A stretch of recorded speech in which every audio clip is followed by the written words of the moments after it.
Well, it's still in a residential area, but yeah, it's in the mountains, not in the city. In the mountains of Panama. So, and this is the Airbnb I stay. So, Oh, that is absolutely nice. uh-huh. So let me check, make sure I got your here. Say something real quick. Okay.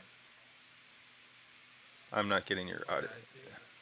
I see myself on the live stream. So, yeah, Yeah, you but can respond. can you hear yourself? Because I'm not seeing any input. So I'm looking for your input.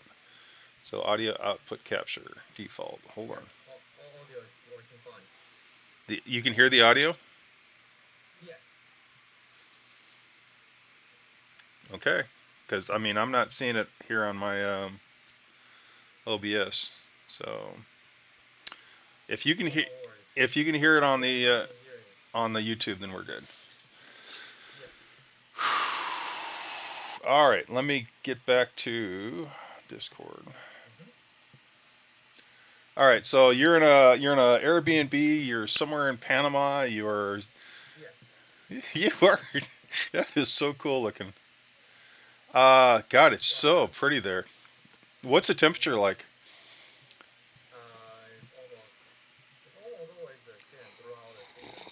They basically don't have four seasons like Europe, and every day is like 25 degrees minimum and 32 degrees maximum, and it rains every day. Torrential rain. I mean, it always rains in the afternoon, not in the morning.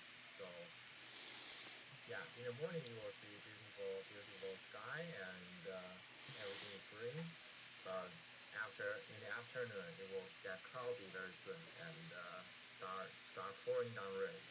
Yeah, yeah, and that's pretty typical of a tropical environment. Hawaii's Yeah. like that as well too, so Hmm. that's really cool. Oh crap! So it looks like we have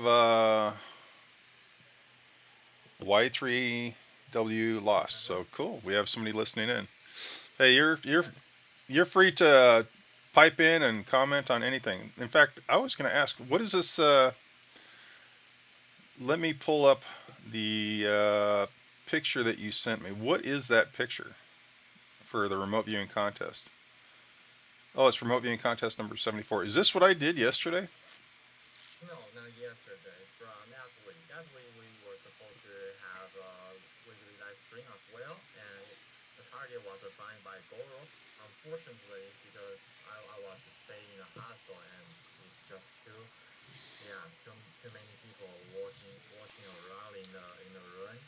So I cannot do live stream in that situation, and probably they don't want to show their face out on the YouTube as well. So Right, right. yeah, it wasn't convenient for me to do this kind of live broadcast. So anyway,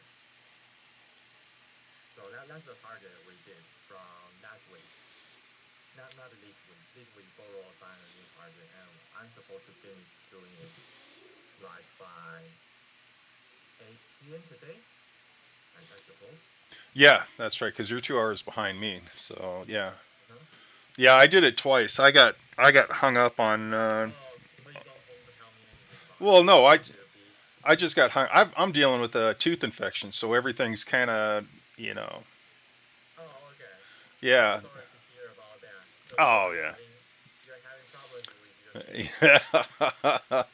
Yeah, so it was like that made doing the whole remote view difficult, and then I get you know.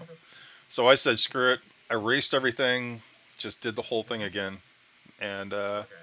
it came out okay. I mean, I did okay, but yeah, having a tooth infection really screws up your day.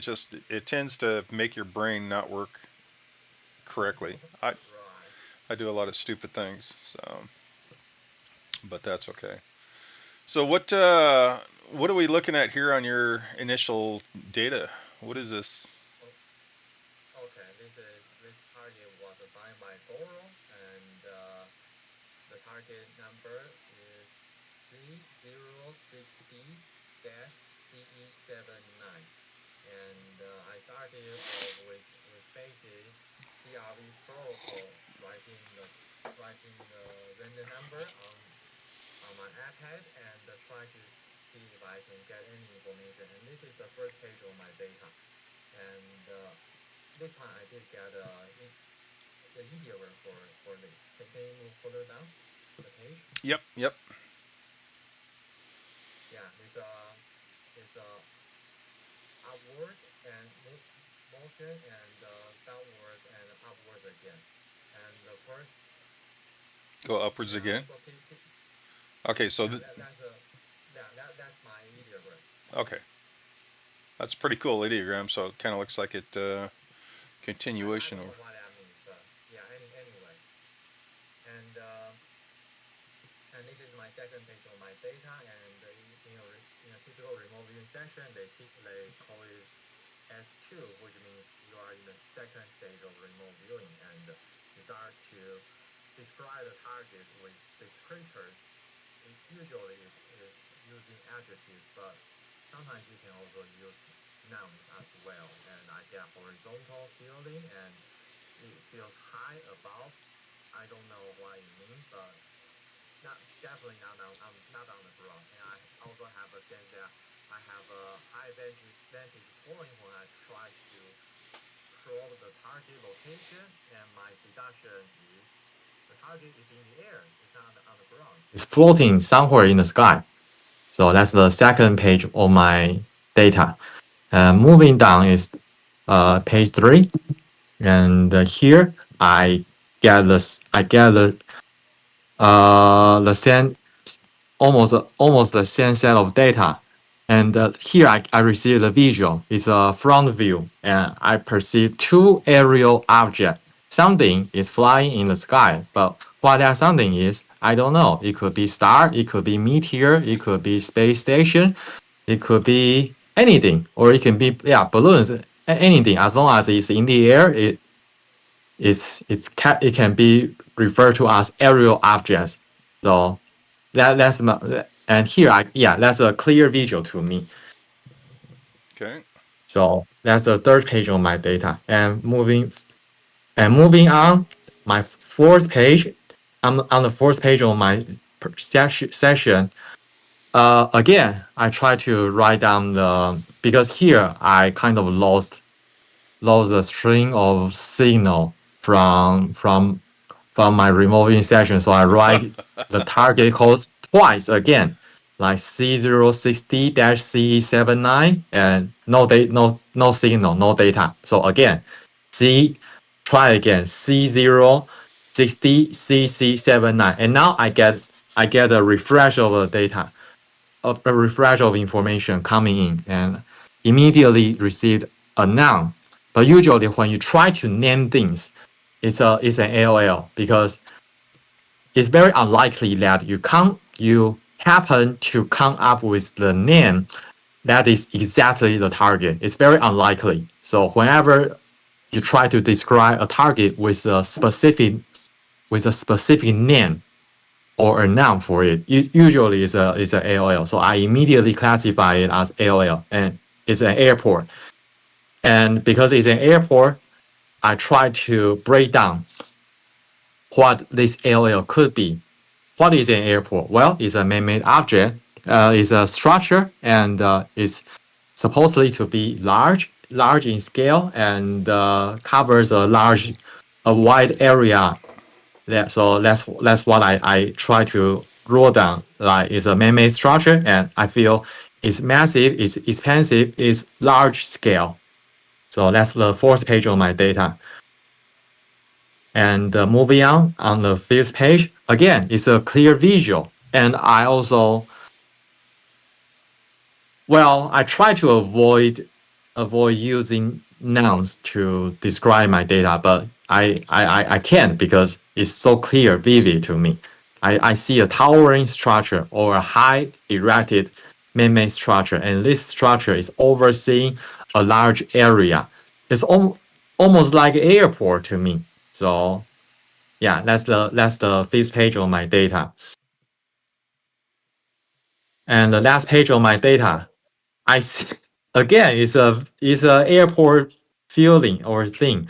I see vehicles moving objects, or but I think it's vehicle coming off, on and off, moving into the sky and landing. So I made a deduction. It's a plane, or it could be a helicopter. And I also see a symbol like there's a runway, and all the vehicles are coming from one direction to another direction, and at a certain point they just took off. So, and I don't know if that runway is underground or it could be at the sea. So at some point, I actually thought that I was looking at the aircraft carrier. Yeah, so that's how I try to describe it, but I didn't roll aircraft carrier that thing down because that's too specific, and we try to not name things in a remote viewing session. And here, because I am so caught up in all my previous data, like I sometimes it could be like it could be that I am right on the target, so that I almost always get corresponding data and they all make sense to me. However, it's also possible that I am literally building a huge castle out of wrong information. So here I just wrote end of session because I have no confidence in trying to perceive more information from this data, because from this point I really cannot tell if it's just purely my imagination or it could be genuine psychic data. I just don't know. And if you don't know, I would say stop wasting your time, because yeah, building a large castle that doesn't really help in a remote viewing session. Right, right. I mean, adding to castle building is just making a pretty castle. So, Yeah, so basically, that's how I conduct my remote viewing session, and I think that people can, when people try to practice their remote viewing, they can also follow the similar principles, or a set. Basically, this is a set of rules that I set up for myself. Like, for example, if I get a very specific term or visual, usually I classify it as LL. And when I get too too much information that is seemingly connected and together, and if uh, which appear to be that I I could be very correct or I could be very wrong, like building a large castle. Then at that point, I would suggest people to just stop, because you don't really know what you are making. right, Yeah, when right, yeah, so yeah, so it's not always that you spend more time on your session, the better. It's not always the case. You need to know where you should stop. When you notice that you could be building a large castle, then you should just stop and call it an end. Even though you still get some information coming in, you can also call it an end as well. and And that's right. also, yeah, mhm. I was going to say that the fact that you've got so many different objects and so many different ways that you could look at this, it really would make it tough. I mean, the tower, the landing, the aerial structures, or the aerial points. Yeah, that would be a tough one. And you're right. Uh-huh. Castle building would be easy on this one. Yeah, because all these data seem to be somehow related to each other, and you can follow a clear logic.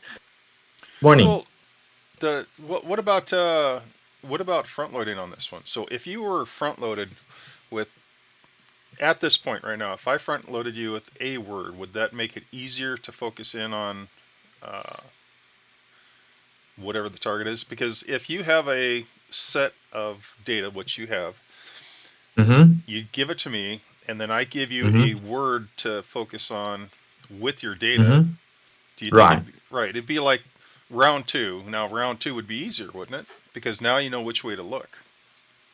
It's possible because you know maybe because over the course of my remote viewing session, maybe like in this case, I have got 6 pages, and if a monitor try to intervene at some point, like on the fourth page, and the monitor said, "Okay, you are definitely right onto something," but the fifth page and the sixth page looks purely imaginative to the monitor, then it's possible that they could intervene and try to redirect me into another direction. Like forget about page 5 or page 6. Now I want you to know that up until page 4 your data looks good, but from page 5 onwards it really looks like castle building or pure imagination to them. And could you start over from your page 4 and try to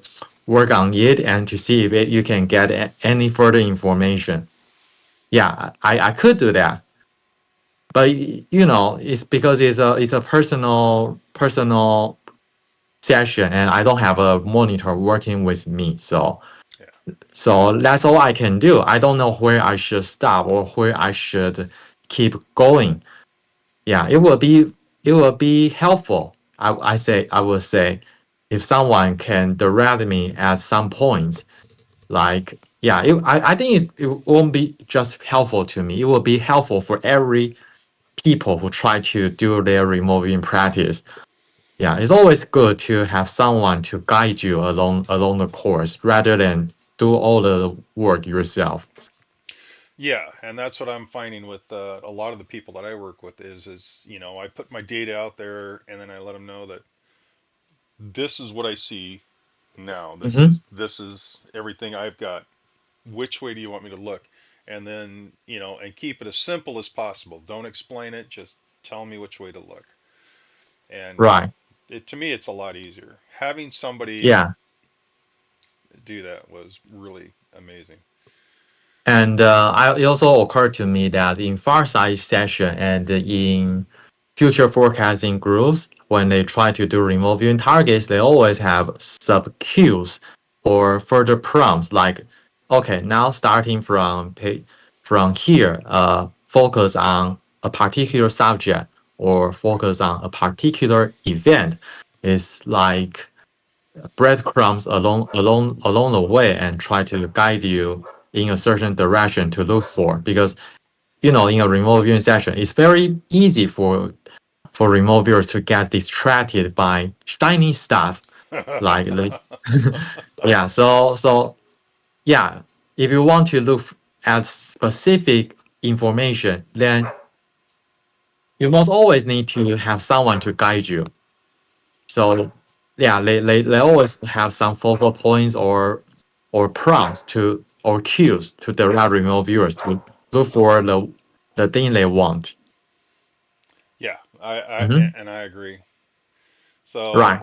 so here's my data. My data is a little bit different. I got Mm-hmm. my AOL was Wizard Island and Crater Lake. So if you ever take a look at the picture of Wizard Island and Crater Lake, you'll see what I mean. That it was a Right. very solid image. Beautiful blue, a object surrounded by a ring of mountains. So you wrote AOL. Oh yeah, Such it was a picture. a clear visual. Yeah, very clear visual because I worked at Crater Lake for a little while and it is the most beautiful scenario. You've got absolutely blue skies above you, you have an Mm-hmm. absolutely blue lake below you, and you Mm-hmm. have this little bitty island right out in the middle of it.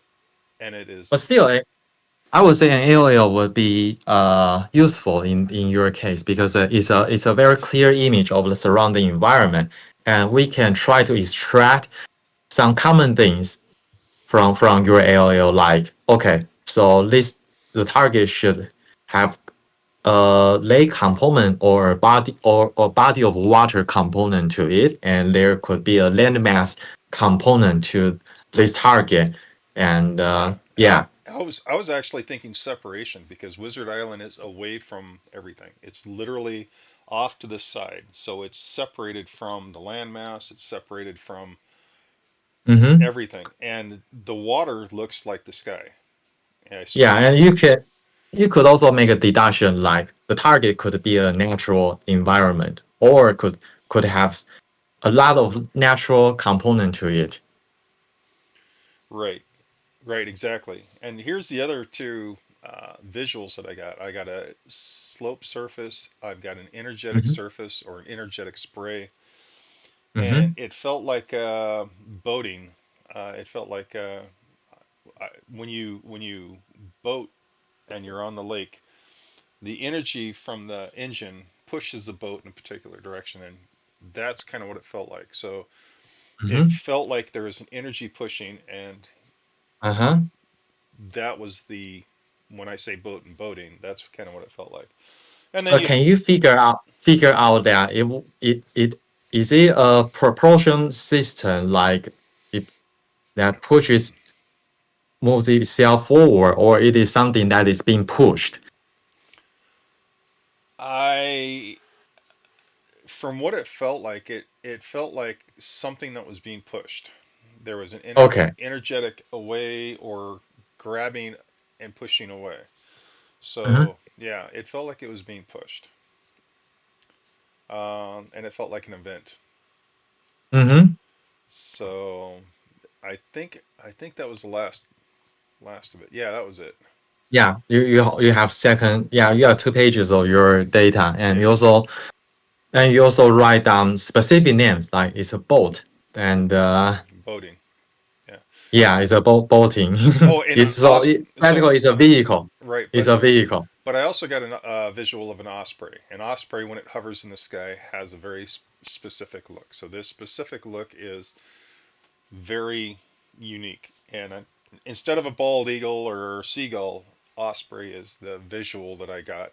So that osprey is a visual AOL. So again, on your second page of your data, you again it's an AOL to you. You didn't get any. Yeah, it's basically. I find one thing particularly interesting in is that uh it's easier to get AOLs, much easier to get AOLs instead of pure data like these descriptors or just basic ideas, you know, It is. because our conscious mind tend to interpret things. When you have a feeling, you try to name it Right. instead of describing that feeling or that scene or that visual. You tend to look for names to to make an identity. So So and mhm. when we look at your data and my data, right? Your data involves an aerial Wow, phenomenon. we had so many similarities here, I would say. Like the boat thing and my airplane thing, well, they appear to be completely different. However, boat and airplanes, they are both man-made vehicles. So we can if we only focus on the common grounds we have, then we could very well say that there is a man-made vehicle component in this target.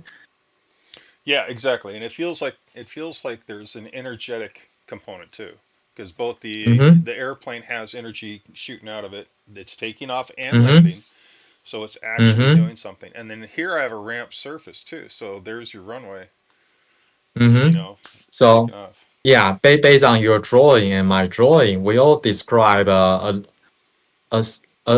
man-made structure. I mean, not the vehicle, but a structure other than the vehicle. And in my case, it could be a airport or it could be a aircraft carrier in the sea.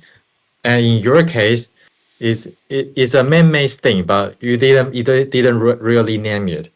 Right. But obviously it's a structure. So and also you describe a lake, a lake. While in my case, I specifically wrote down there is a it's a expensive and a large scale area. So yeah, I would say many of our data overlaps. I would say It does. And yeah. and If we on and Yeah, if we only look at the fundamental aspects of it instead of looking at the names, the LLs. Because if you look at LLs, different people will have different interpretation, even to the same feeling.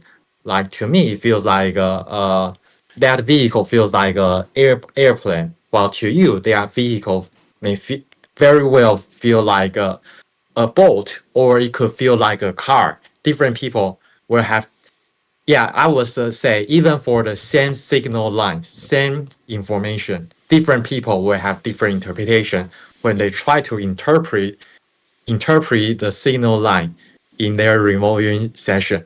Right. So always look for the fundamental aspect or the descriptive aspect of your ALL, not the name. Do not identify with the name. Right. Right. And then, so looking at the target, which was, it looks like the target was Wama. Oh, I can't even say it. Wama. Anyways, it Yes. was described as a rotating object, long Uh-huh. and flat, and there's so many descriptions of this particular object, and it was a radiant object, and it was emitting a spray, and Uh-huh. it did supposedly change trajectory. So Uh-huh. we have all these little facts that we know about this object, and I have a 15-minute. This is a 15-minute view that I threw down that Yeah, it's the same describes. for me. Yeah. Oh, yours was 15 minutes too. Yeah, it's I wrote down the start Oh, time and end time. Start time 10:35 and end time 10:50. wow! I did not even see that. I didn't realize yours just was a quickie. That's pretty good for a quickie. Uh-huh. But taking our data and looking at the target, which we now know as the Oumuamua, uh, Yes. that's kind of a scary situation because that Uh that implies it's a made object, or if not a made object, then an object that has been changed to meet whatever standards or designs to do whatever okay, function it needs to do. I have a question for you. Like, how would you describe our planet Earth? Is it a natural thing or a man-made aspect of it? Well, here's something else to consider. Is a baseball a man-made object? I would say yes. I would Okay. say yes. But Is the a material is natural ones. is a rock a man-made object? Uh-huh. Okay, so if I took a rock, hollowed it out, stuck an engine in there, is it still a man-made object or is it a natural object? Well, in that case, I really don't know. Right. One of the big things in science fiction is you take a rock, you hollow it out, and you live in the Mm-hmm. rock, and you put an engine in there. There you go. You got a place to stay. You got all the resources you need. Uh-huh. Basic science fiction staples. So is a Wama Wama a spaceship? Is it a rock? Is it a incidental? Is it an actual natural object with no made components? Is this just a rock that floated through the solar system and got pushed away? The We fact really don't know. Well, the fact that it accelerated tells Uh-huh. me that either A, there was something happening to it that they didn't count on, like maybe it was off Mm-hmm. gassing in a particular direction, Mm-hmm. or there's an engine attached to it. So you have two options. It's either a made object that actually had energy coming from it, or it was a uh, natural object. It was either a Mm-hmm. natural object or a man or a made object, something designed for a specific reason. Yes.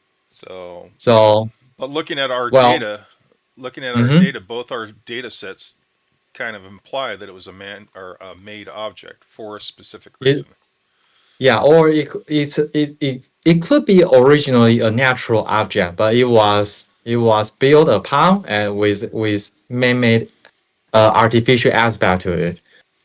And that's what it feels like to me. It feels like a natural Uh, object that was built upon and uh-huh. or released into our direction, you know. Mm-hmm. But that's just a science fiction guy in me because of how I view these things. Yeah, and I would say this is a very interesting target for me. Even though Goro said that we not only me, I think your data also did quite well. However, I also want to emphasize that in a remote viewing session, there are always two types of data you could get in it from it. One is verifiable truth, and the other is new data like speculative information, and that could be hard to verify. And in our session, we did pretty well on the verifiable aspect of this target. Like in my session, I describe it as something floating in the air, and I also specifically named that it's a aerial object. Even though I didn't say it's only one object, I actually saw there are two objects in the air in my previous drawings.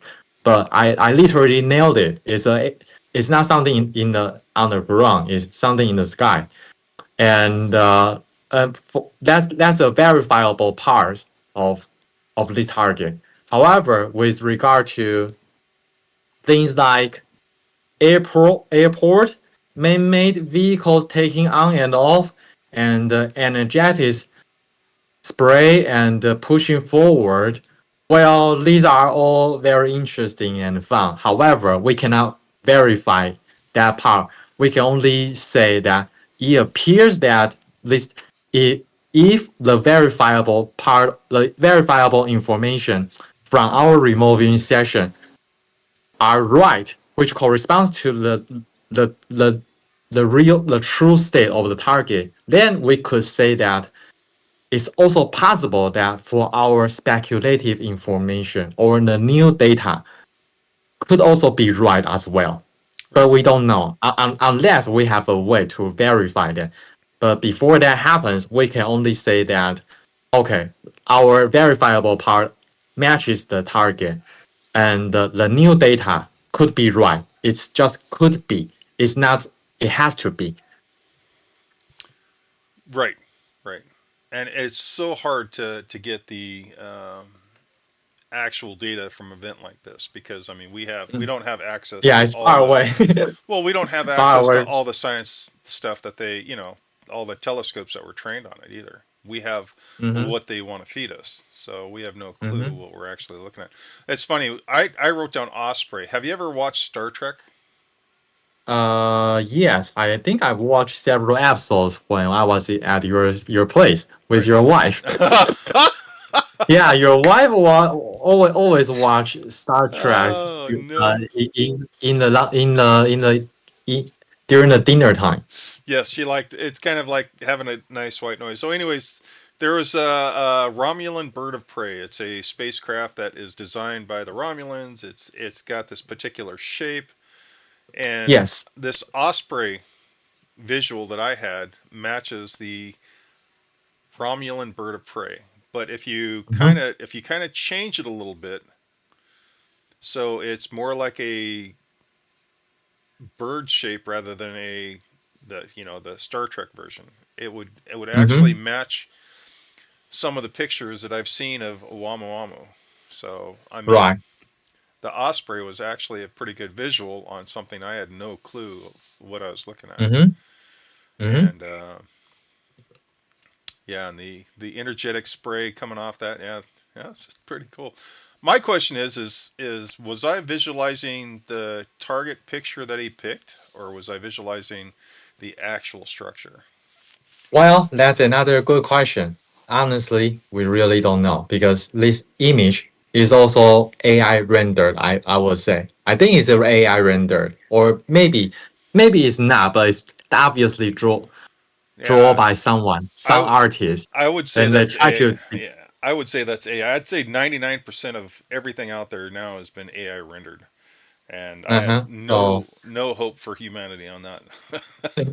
So it is also possible that all our data are pretty much just we are pretty much just all looking at an AI image and try to describe it. Well, if that's the case, I will still happily accept the truth because obviously we could. If that's the case, it means that we could literally remove your AI generated images and we can describe it to great details. And actually, that was the other thing is that's what I'm using for my lottery, picking lottery tickets. Is Mm-hmm. I am literally using AI, the AI prompts that you have shown me how to do.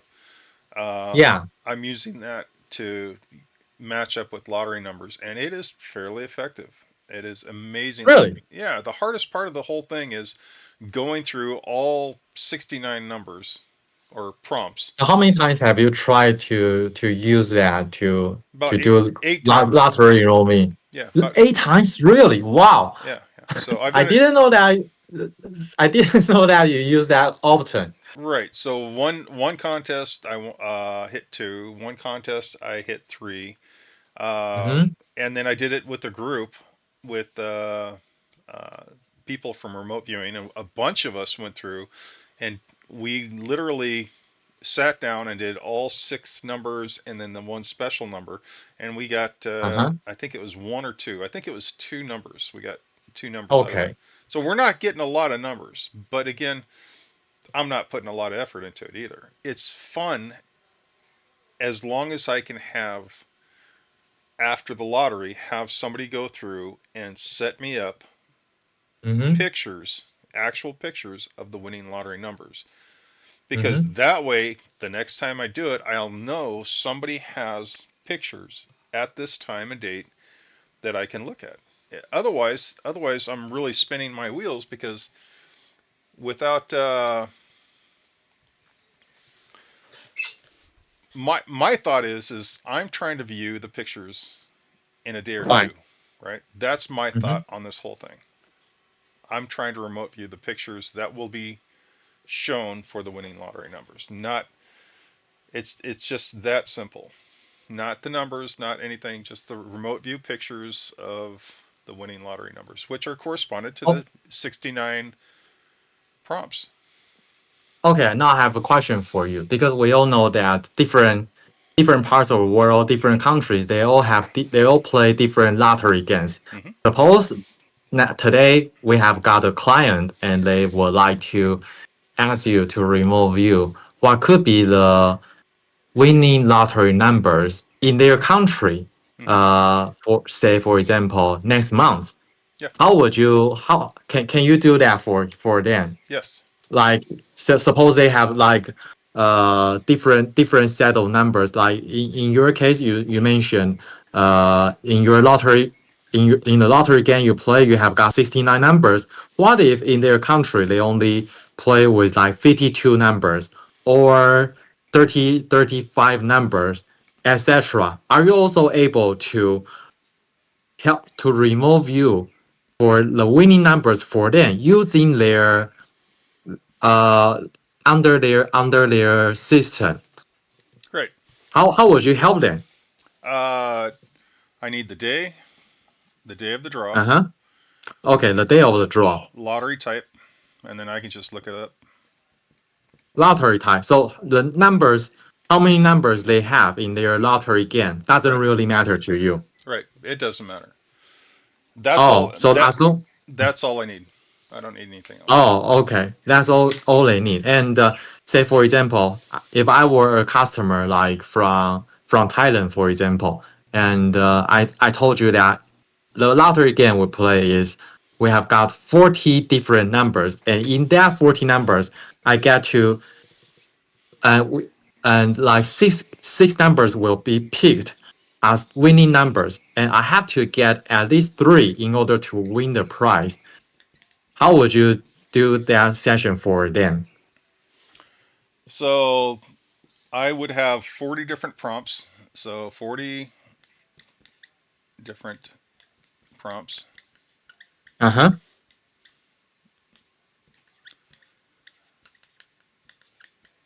and then I would do six remote views. Oh, so instead of doing 40 remote viewing session, you only work for 6 times because Yep. they only pick six winning numbers. Right.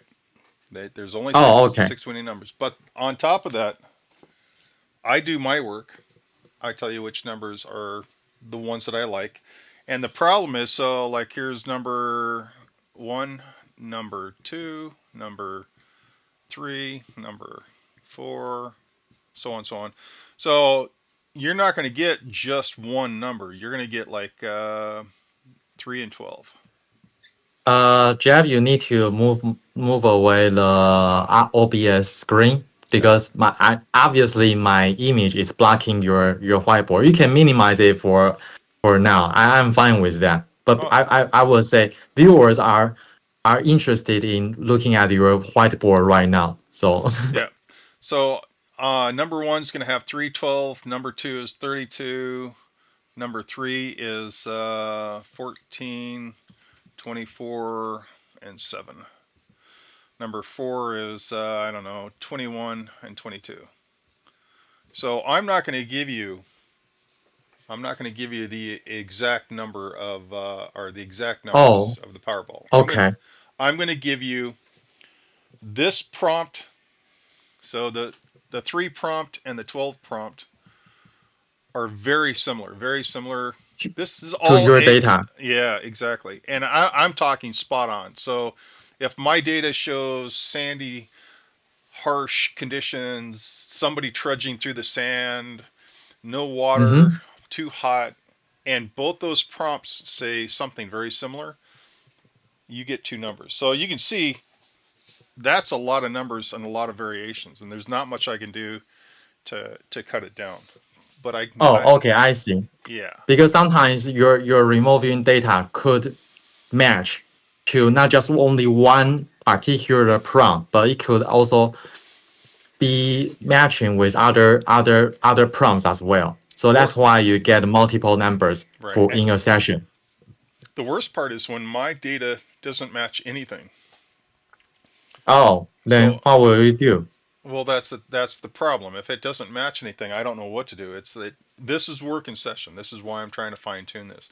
So what I could do is Okay. I could literally put that number to the side, draw another set of 40 numbers and or 40 prompts, and do it one more time, completely separate. Okay, I see. Yeah. So So if this is a so client who's paying a lot of money for this particular event lottery, mm-hmm. I would try to narrow this down as much as I can. If it takes, I don't know, 20 different views, and that's what I would do, is do 20 different views. Okay. I don't think there is any lottery game that draws 20 winning numbers. There is No, no no, such a thing. I mean 20 different It's 20, doable, but it's but doable. right, but I mean 20 different times. So doing sets of numbers 20 different times. I would, if like Uh-huh. somebody wants to pay me big bucks to do a Powerball, which is worth Okay, $1 billion, then I see. I would literally do it as many times as they want. I would keep doing it, keep feeding them the numbers, and would work out something. But it's not an exact science because the data doesn't always match the prompts. Okay, I see. Then now I have another question for you because I think client may also be interested in that as well. Suppose people want to assign you a lottery remote viewing session. Does that because you basically said that how many views you do are really depends on the type of games they play. Like if they draw in their lottery system, they draw 5 numbers, then that means you will do at least 5 remote viewing sessions because you need to do a session for each number. And if they draw 7, that means you will need to do 7 sessions. If they draw 9, then basically it means you have to conduct at least 9 remote viewing sessions for that particular lottery game. So how would you charge the money for your client? Uh, I think you really have, yeah, because obviously the more piece they do, the more remote viewing session you will also need to work on as well. well, So right. Depending on how much effort they want me to put into it. In fact, I think my Fiverr account is like I have 2 different prices for 2 different sessions. One's a more intense session, more mhm. longer time. I'll give more results. The other one's just one result. There you go. This is what I got initially. Okay, I will suggest you that in that case, you need to charge your service fee based on the type of games they play. If they say, for example, if their lottery game only picks four numbers, and it should be cheaper than the ones that pick eight numbers. Well, I was Because actually obviously you do much less work when their lottery game only pick four.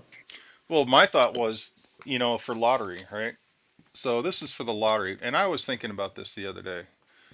If Mm-hmm. I want to do this professionally and I want to offer my service professionally, but people don't want to pay Mm-hmm. me up front for a losing ticket, right? So I put No. I put out the fact that if I do lottery picks for somebody, I want 10% after taxes. After taxes. After. So, Oh, I see. I see. and we're gonna But call you know, we're gonna call it a it, tip. it it would be very hard for you to do a business that way Sure, what? because once they win the money, you have no way to. You already gave your data. You have no way to charge them. I'm a remote Like viewer. no So no no. I mean, but what I'm saying is I'm a remote viewer. You're really gonna uh-huh. you're really gonna try to cheat a remote viewer?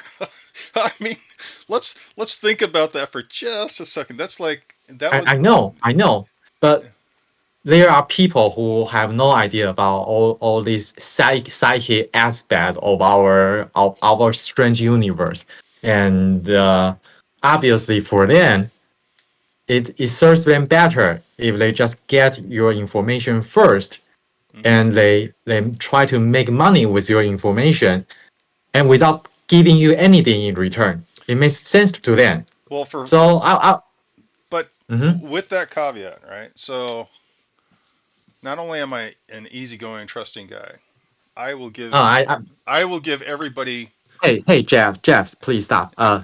You need to minimize my screen. I Okay. don't really need to show my face up here now because for potential viewers, they really need to look at your whiteboard now. You need to know when to display my face and when to block me. It's for the Yeah. viewing experience. I really mean it. No, no, that I understand that. So because I'm such a trusting guy and I trust everybody, uh, I found that I don't mind. It's a lousy business sense. It's a lousy business practice, but people that I deal with are brought to me for a reason. Whether they're going to cheat me or rip me off or whatever, they're brought to me for a reason, Mhm. and I'm okay with that. That it happens. The problem is for them is there's always payback. Right? Call it karma. So they may Mhm. get something from me, but they're going to get Mhm. something that they didn't expect too. So that's why the 10% for me works. If I was going to actually uh, karma, if I was going to do this for money, then hey, 5%, 5%, that'd be cool. 5% of a winning lottery ticket. Um, I think I have I now have a solution for you. It just occurred to me naturally. Goro can help you out in this case. We basically write smart contracts for it because obviously people are. It is not fair for your client to pay for your service with losing games. It right, doesn't make right, sense because right, if you are not if the clients are not making money, they shouldn't pay. right, I think that really makes sense in a business. However, it still doesn't make sense. I mean, in a business sense, that the client wins but they don't pay you anything. It really doesn't make sense. And how do you guarantee that no one is hurt, whether it's a losing game or it's a winning game? right, Well, you write smart contracts for it because obviously you cannot ask for law enforcement like in other parts of the world in other countries like okay this guy win the money but he didn't pay me, so you have to find ways to take your share back. No, you are not going to do that right. because it's very tedious job. I don't really believe it's really doable because you have got so many people in all over the world. Well, So and then so trying to keep track of that too. I mean, the logistics of Yeah, keeping track of that would be tough. it just doesn't make sense. In a law sense, or in a legal sense, either in a legal sense or in a economic sense, it's not doable. So Right. how do you tackle that problem? You write smart contracts, and you have your client commit a stack of money, a stack of funds on the removing session you did for them. If they win the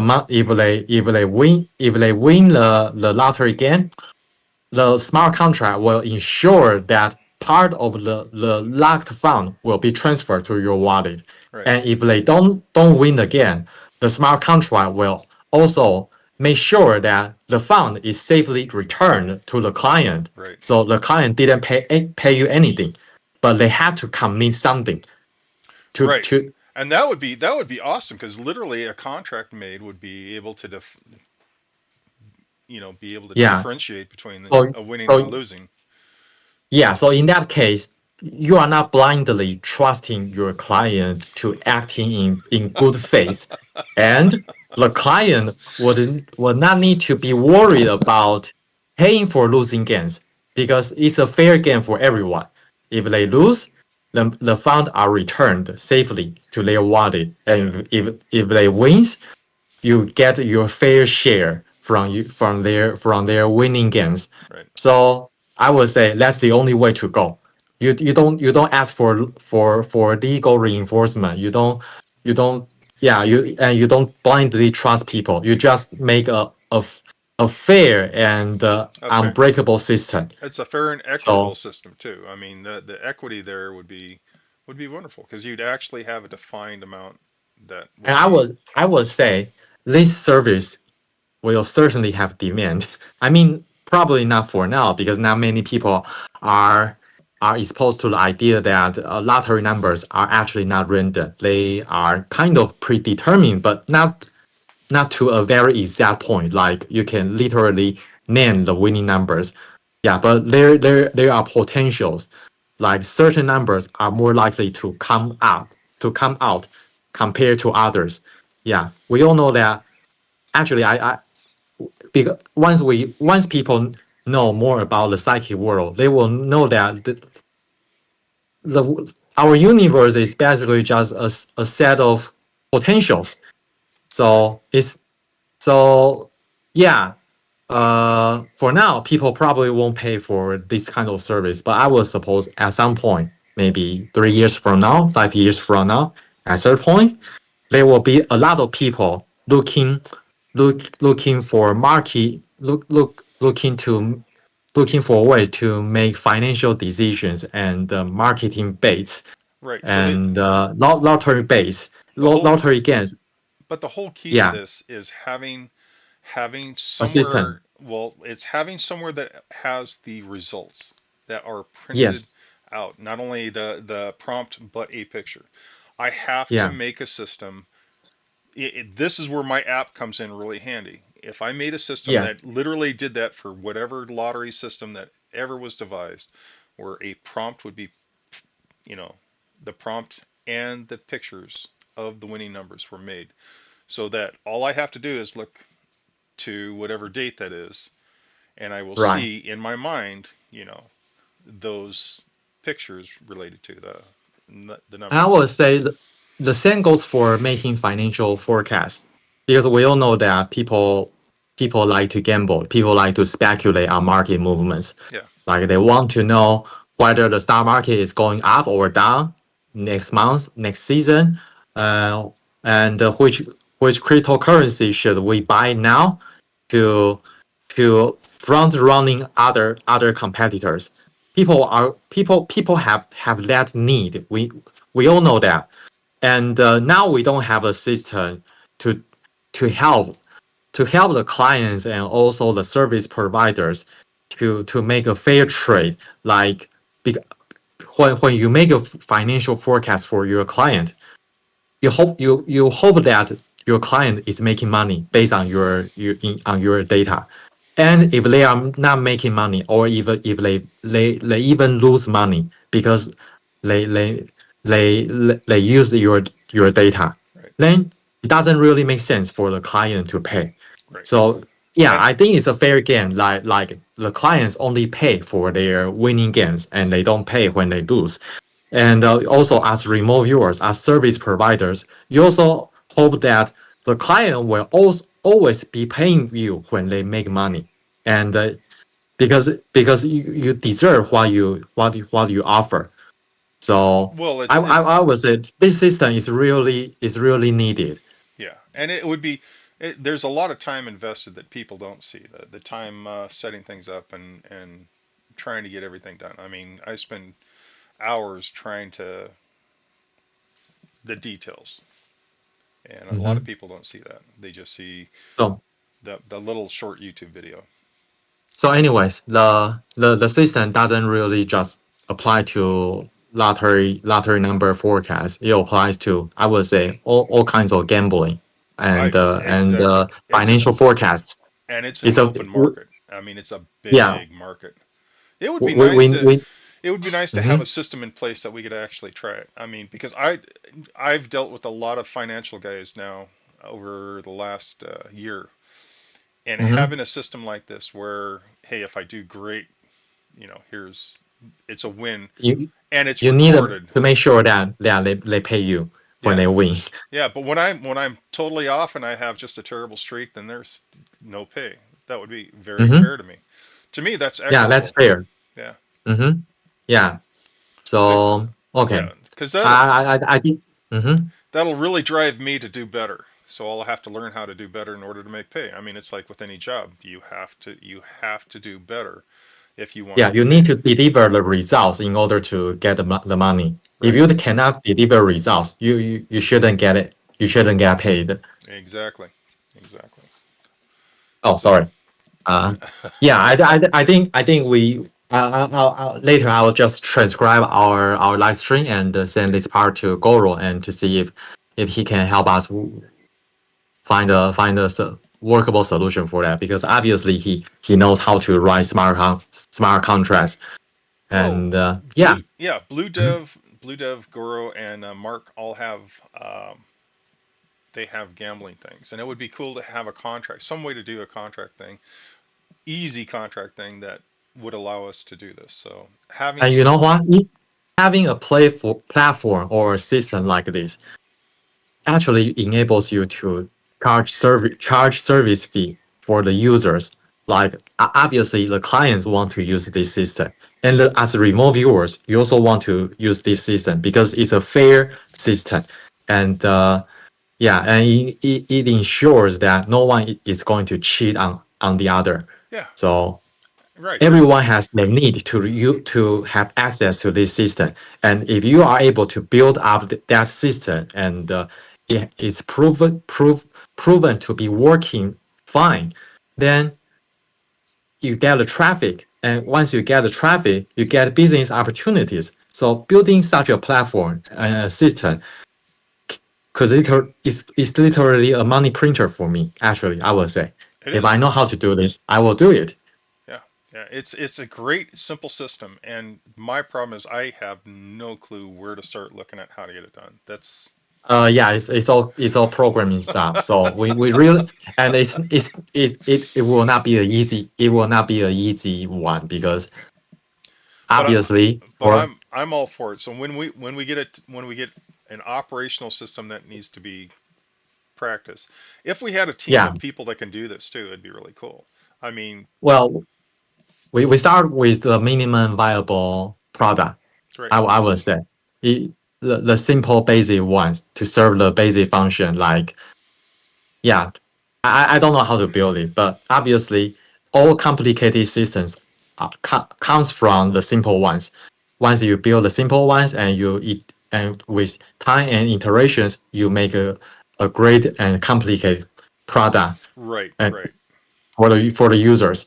So Well, yeah, Rome is not built overnight. right, but my end goal would be to have this tied to my app, is being able to have groups of people Mm-hmm. doing this and the Mm-hmm. app as part of it with clients from all over the world with whatever game they want to play or stock market choice or Yes. whatever.